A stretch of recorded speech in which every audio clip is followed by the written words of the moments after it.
कहानी वियतनाम में 1990 के दशक में कही जाती है, जहां हम मूडी से मिलते हैं, एक प्रसिद्ध हत्यारा जो रोमांच की तलाश में वहां पहुंचा है, लेकिन उसे आश्चर्य होता है कि वह पार्टी में देर से पहुंचा है। सभी शामिल लोग पहले ही मर चुके हैं। सौभाग्य से उन्होंने लूट को मेज पर छोड़ दिया था, तो मूडी जितना पैसा ले सकता था ले लेता है और जाने की तैयारी करता है। तभी उसे एक अलमारी से आवाज सुनाई देती है। जब वह पास जाता है तो उसे एक लगभग 10 साल की छोटी लड़की मिलती है जो उसकी ओर बंदूक ताने हुए है। वह कुछ सेकंड के लिए रुकती है और फिर ट्रिगर खींचती है, लेकिन बंदूक जाम हो जाती है। मूडी उससे बंदूक लेता है, जाम ठीक करता है और उसे वापस लड़की को दे देता है, भरोसे के संकेत के रूप में। वह फिर से उसकी ओर बंदूक तानती है, लेकिन कुछ सेकंड बाद उसे नीचे कर देती है। कुछ मिनट बाद दोनों पैसे लेकर उस जगह से भाग जाते हैं और हमारे हत्यारे को एक नया दोस्त मिल जाता है। उस रात से 30 साल बीत चुके हैं। अब हम यूरोप में हैं, जहां एक युवा मोबस्टर को अगवा कर लिया गया है और उसकी आजादी की कीमत 30 मिलियन यूरो है। कुछ घंटों बाद एक बैठक होती है, जहां मोबस्टर पैसे के बदले बॉस के बेटे को छुड़ाने की योजना बनाते हैं। वे सभी भारी हथियारों से लैस हैं, बदला लेने के लिए तैयार हैं, लेकिन दुर्भाग्य से दोस्त कार में नहीं है और गाड़ी चला रही महिला कुछ भी नहीं बोलती, यहाँ तक कि उसे 2 बार मारने के बाद भी। इसलिए वे उसे बॉस के पास भुगतान के लिए ले जाते हैं, उम्मीद करते हैं कि वह अपने बेटे की लोकेशन बताएगी। विशाल और भारी सुरक्षा वाले हवेली में पहुंचने पर वे उसे माफिया लीडर के सामने पेश करते हैं, जो एक पूरी तरह से निर्दयी इंसान है और उसे मारने में जरा भी संकोच नहीं करता। वह उसे पैसा दिखाता है और अपने सहयोगियों को बुलाने के लिए कहता है ताकि उसका बेटा छूट जाए, लेकिन उसे पैसे की बिल्कुल परवाह नहीं है। दरअसल पूरा अपहरण सिर्फ माफिया लीडर के करीब पहुंचने की चाल थी। अब जब वह उसके सामने है, वह 1 सेकंड भी नहीं हिचकिचाती और अपने फोन में छिपे एक छोटे ब्लेड से उसे मार डालती है। कुछ सेकंड बाद वह महिला शांति से हवेली से निकल जाती है और पीछे से उसे गोली मारने की कोशिश करने वाले लोग एक एक करके मर जाते हैं। जंगल में कोई उसकी मदद कर रहा है, जो बेहतरीन निशानेबाजी दिखा रहा है। एक कार चुराने के बाद वह जंगल में मूडी को लेती है और दोनों बिना कोई निशान छोड़े भाग जाते हैं। कुछ घंटों बाद उन्हें 7 मिलियन का ट्रांसफर मिलता है, माफिया बॉस की हत्या के लिए उनकी फीस। कुछ दिनों बाद वे लंदन लौट आते हैं। अन्ना, जिसे मूडी ने वियतनाम में दशकों पहले बचाया था, अब अपने अपार्टमेंट में मूडी के 17वें जन्मदिन के लिए मिठाई तैयार कर रही है, लेकिन वह बूढ़ा होने से खुश नहीं है। अन्ना उसे एक गिटार गिफ्ट करके खुश करती है, जो उसका सबसे बड़ा शौक था, इससे पहले कि एक गंभीर बीमारी ने उसकी सेहत को प्रभावित किया। थोड़े मजे के बाद काम पर वापस आने का समय हो जाता है। मूडी उसे अगले टारगेट की फाइल देता है, जिसका नाम लुकास हेस है। वह स्पष्ट करता है कि बस उसे ढूंढना है, क्योंकि मूडी का लुकास के साथ व्यक्तिगत हिसाब है और वह अपनी बीमारी से मरने से पहले इसे सुलझाना चाहता है। अगली सुबह अन्ना अपने टेक गाय बेनी के पास जाती है, उम्मीद करती है कि वह लुकास का पता लगा सके। बेनी बताता है कि हाल की जानकारी बहुत कम है, इसलिए उसे लुकास के पिछले बारे में और खोजने में कुछ दिन लगेंगे। वहां से निकलकर वह अपने व्यवसाय पर जाती है, जहां वह बहुत पुरानी और बहुत महंगी किताबें बेचती है, एक जुनून जो उसे सालों में मिला। उस दोपहर उसे रेम्ब्रांड नाम के एक बुजुर्ग व्यक्ति का दौरा मिलता है, जो एक रोचक बातचीत के बाद उसे उस शाम बाहर आमंत्रित करता है। अन्ना मूडी से मिलने जाती है, लेकिन घर को तहस नहस पाती है। कुछ मिनट बाद उसे बाथटब में मूडी का विकृत शरीर मिलता है, उसे बेरहमी से मार दिया गया है। फिर भी वह हमले के संभावित कारण के बारे में एक सुराग छोड़ने में कामयाब रहा, एक यूएसबी फ्लैश ड्राइव जो हार के रूप में छिपी थी। वह जल्दी से बेनी के पास यूएसबी की सामग्री जांचने जाती है, लेकिन बेनी को भी भयानक तरीके से मार दिया गया है। यह समझते हुए कि उसे तुरंत भागना होगा, अन्ना अपनी दुकान पर पासपोर्ट और कुछ नकदी लेने जाती है, लेकिन वहां पहले से ही बुरे लोग उसका इंतजार कर रहे हैं। गोलियों की बौछार खिड़कियों को तोड़ देती है, जिससे लाखों डॉलर की किताबें नष्ट हो जाती है। सौभाग्य से मूडी की ट्रेनिंग काम आती है और कुशल अन्ना हमलावरों को एक एक करके ढेर कर देती है। अगले दिन वह यूएसबी ड्राइव देखती है और पता चलता है कि लुकास हेस एक 9 साल का लड़का है और उसके पिता एडवर्ड को 1991 में वियतनाम में मार दिया गया था। अखबार की तस्वीर में अन्ना मूडी को पहचानती है, जिससे हमें पता चलता है कि वह उस दिन वहां मौजूद था। सच जानने की तलाश में अन्ना वियतनाम लौटी है और मूडी के पुराने दोस्त बिली से मिलती है। बिली उसे बताता है कि अगर किसी को पता है कि मूडी को किसने मारा तो वह भी है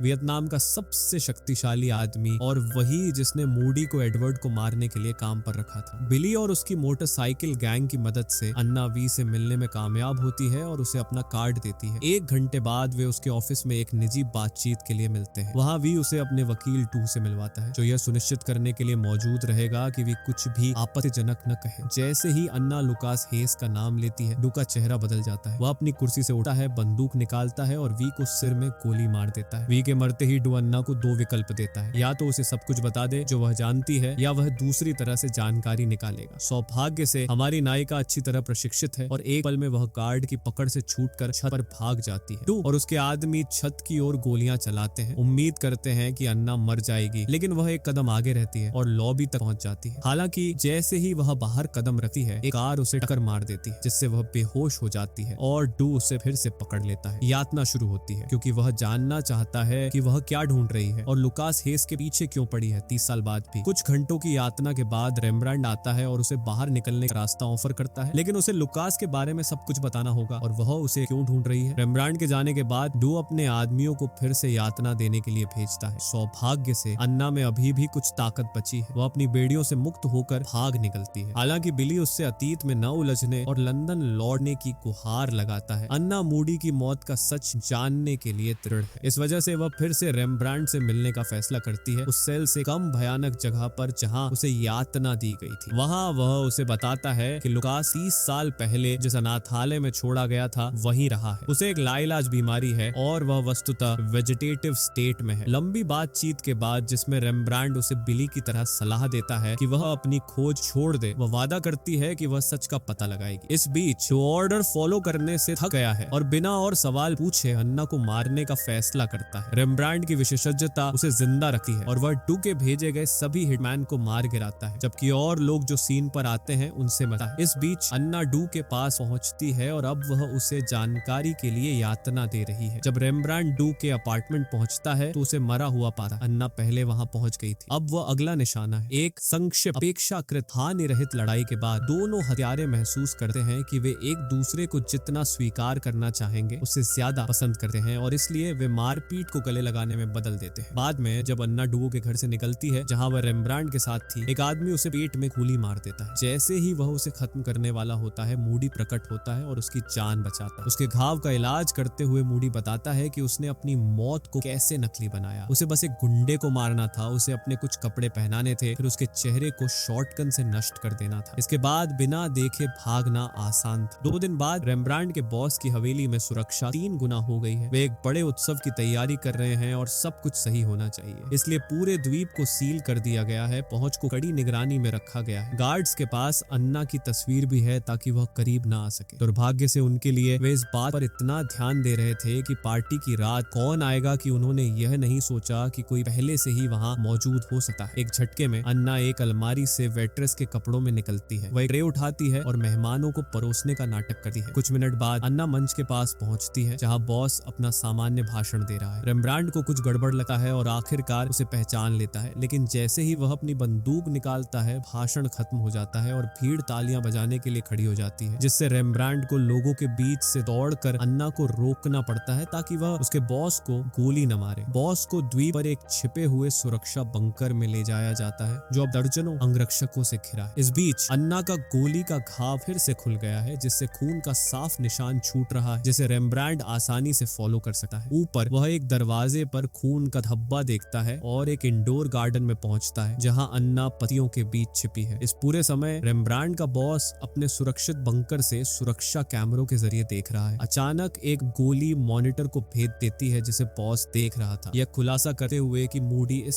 सब शुरू होने से पहले ही बंकर में छिपा हुआ था। अब उसके पास बॉस ठीक वही है जहां वह उसे चाहता था। आखिरकार हमें बॉस का नाम पता चलता है, एडवर्ड हेस, लुकास का पिता, जिसे मूडी ने कथित तौर पर 30 साल पहले मारने के लिए पैसे लिए थे। यह पता चलता है कि एडवर्ड ने खुद मूडी को अपनी हत्या करने के लिए काम पर रखा था, अपनी मौत को नकली बनाकर ताकि वह छाया से अपना साम्राज्य चला सके, ड्रग्स और मानव तस्करी जैसे अवैध धंधों में डील कर सके। मूडी जो शुरू से सिर्फ लुकास को ढूंढना चाहता था ताकि उसे कुछ पैसे छोड़ सके, उसे अपने पिता को मारने के लिए दोषी महसूस कर रहा था। उसे नहीं पता था कि हेस नाम की खोज करके वह 30 साल बाद एक हंबर में फंस जाएगा। वापस रेम्ब्रांड के साथ वह आखिरकार अन्ना को पकड़ लेता है। उसे मारने से पहले वह पूछता है कि उसने पार्टी में ट्रिगर क्यों नहीं खींचा, क्योंकि उसके पास एडवर्ड को मारने के लिए काफी समय था। वह स्वीकार करती है कि यही उसकी योजना थी और उसी पल वह एक विस्फोट का इस्तेमाल ध्यान भटकाने के लिए करती है और भाग निकलती है। फिर वह डॉक पर मूर की हुई एक नाव चुरा लेती है और शहर की ओर बढ़ती है। हालांकि रेम्ब्रांड उसके पीछे लगा रहता है। कुछ मिनट बाद अन्ना उसी जगह छिपती है जहां मूडी ने उसे सालों पहले पाया था। रेम्ब्रांड थोड़ी देर बाद वहां पहुंचता है। एक संभावित रास्ते पर चर्चा करने के बाद वे इस मुद्दे को एक त्वरित द्वंद्व युद्ध से सुलझाने का फैसला करते हैं। गोलियों की आवाज सुनाई देती है और 1 मिनट बाद अन्ना बाहर निकलती है। हमें बताती है कि उसने द्वंद्व युद्ध जीत लिया और अब वह आजाद होकर घर जा सकती है। अगर आपको ऐसी रोचक फिल्म रिकैप्स पसंद है तो शेयर और सब्सक्राइब करें ताकि आप हमसे और फिल्म रिकैप्स के लिए जुड़े रहें।